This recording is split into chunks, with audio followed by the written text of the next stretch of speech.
এক দূরবর্তী রাজ্যে পাহাড় এবং ঝিলের মাঝে ছিল একটি ছোট্ট গ্রাম যার নাম পেস্কো। এই গ্রামটি তার উজ্জ্বল ময়ূরের পালকের জন্য বিখ্যাত ছিল, যা গ্রামের লোকেরা সুন্দর পাখা, গজনা এবং সাজসজ্জা তৈরিতে ব্যবহার করত। বলা হয় এই পালকগুলোতে জাদুকরী গুণ ছিল, যা যে কারো জন্য সুখ এবং সৌভাগ্য নিয়ে আসত। পেসকোকের কেন্দ্রে বাস করত একটি দয়ালু এবং কৌতূহলী মেয়ে যার নাম লীলা। তার বড়, উজ্জ্বল চোখ ছিল যা বিস্ময়ে ঝলমল করত, এবং তার হাসি ছিল যা সবচেয়ে অন্ধকার দিনেও আলোকিত করতে পারত। লীলা তার দাদির সাথে বাস করত, যিনি প্রায়ই তাকে তাদের ভূমিতে এক সময়ের জাদুকরী ময়ূরের গল্প বলতেন।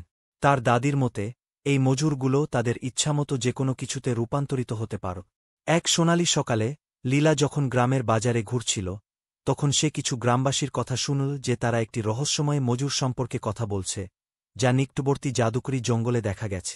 বলা হয় মজুরটি তার প্রজাতির শেষ এবং তার পালকগুলো জাদুকরী আলোতে ঝলমল করছিল। গল্পটি শুনে আগ্রহী হয়ে লীলা জঙ্গলে যাওয়ার সিদ্ধান্ত নিল ময়ূরটিকে খুঁজতে। ছোট একটি খাবারের ব্যাগ এবং তার দাদির আশীর্বাদ নিয়ে লীলা তার অভিযানে রওনা দিল। জাদুকরী জঙ্গল ছিল বিস্ময় এবং সৌন্দর্যপূর্ণ, যেখানে উঁচু গাছ, ঝকঝকে ঝরনা এবং ফুলগুলো বাতাসে নাচছিল। জঙ্গলের গভীরে হাঁটতে হাঁটতে লীলা উত্তেজনা এবং প্রতীক্ষার অনুভূতি অনুভব কর। ঘণ্টার পর ঘণ্টা খুঁজে লীলা অবশেষে একটি খোলা জায়গায় পৌঁছাল, যেখানে একটি মহৎ মজুর দাঁড়িয়েছিল। তার পালকগুলো সত্যিই নরম, জাদুকরী আলোতে ঝলমল করছিল, এবং এটি জ্ঞানের চোখে লীলার দিকে তাকাচ্ছিল। মজুরটি তার কাছে ভীত মনে হচ্ছিল না, বরং এটি সুন্দরভাবে এগিয়ে এসে মাথা নত কর। হ্যালো ছোট্ট মেয়ে, ময়ূরটি নরম কণ্ঠে বল। আমি পেসকোক রাজকুমারী, জাদুকরী মজুরের শেষ। আমি তোমার মতো কারো জন্য অপেক্ষা করছিলাম। লীলা বিস্ময়ে শ্বাস নিল। তুমি কথা বলতে পার, সে এক্সক্লেইমড কর। এবং তুমি রাজকুমারী? ময়ূরটি মাথা নাড়। হ্যাঁ, এবং আমি তোমার সাহায্য প্রয়োজন লীলা।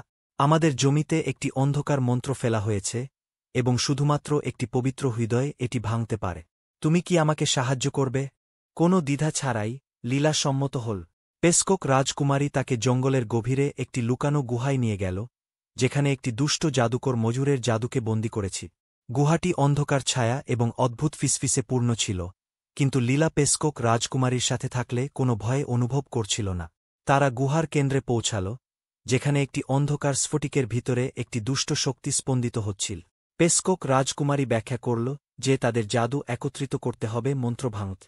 লীলা রাজকুমারীর পালকটি হাতে ধরে চোখ বন্ধ করল, তার হৃদয়ে থাকা সমস্ত ভালোবাসা এবং আনন্দের উপর মনোনিবেশ কর। হঠাৎ একটি উজ্জ্বল আলো গুহা পূর্ণ করল, এবং অন্ধকার স্ফটিক মিলিয়ন টুকরোয় ভেঙে গেল। মন্ত্রটি ভেঙে গেল এবং ময়ূরের জাদু পুনরুদ্ধার হল। পেসকোক রাজকুমারী একটি সুন্দর যুবতীতে রূপান্তরিত হল, তার চোখ কৃতজ্ঞতায় পূর্ণ। ধন্যবাদ লীলা, সে বল। তুমি আমাদের জমি বাঁচিয়েছ এবং ময়ূরের জাদু ফিরিয়ে এনেছ। তুমি সত্যিই একটি সাহসী এবং দয়ালু আত্মা। কৃতজ্ঞতার প্রতীক হিসাবে পেসকোক রাজকুমারী লীলাকে একটি জাদুকরী ময়ূরের পালক উপহার দিল, যা তার জীবনের বাকি সময় সৌভাগ্য এবং সুখ নিয়ে আসবে। লীলা তার গ্রামে নায়িকা হিসেবে ফিরে এল, এবং তার সাহসিকতা এবং দয়ার গল্প চারিদিকে ছড়িয়ে পড়।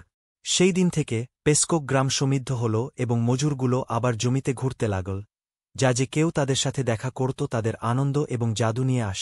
আর লীলা তার হৃদয় ভালোবাসায় পূর্ণ এবং তার আত্মা অ্যাডভেঞ্চারে পূর্ণ, বিশ্বের বিশ্বজগুলি আবিষ্কার করতে থাকল, সর্বদা পেসকোক রাজকুমারীর জাদু দ্বারা পরিচালিত।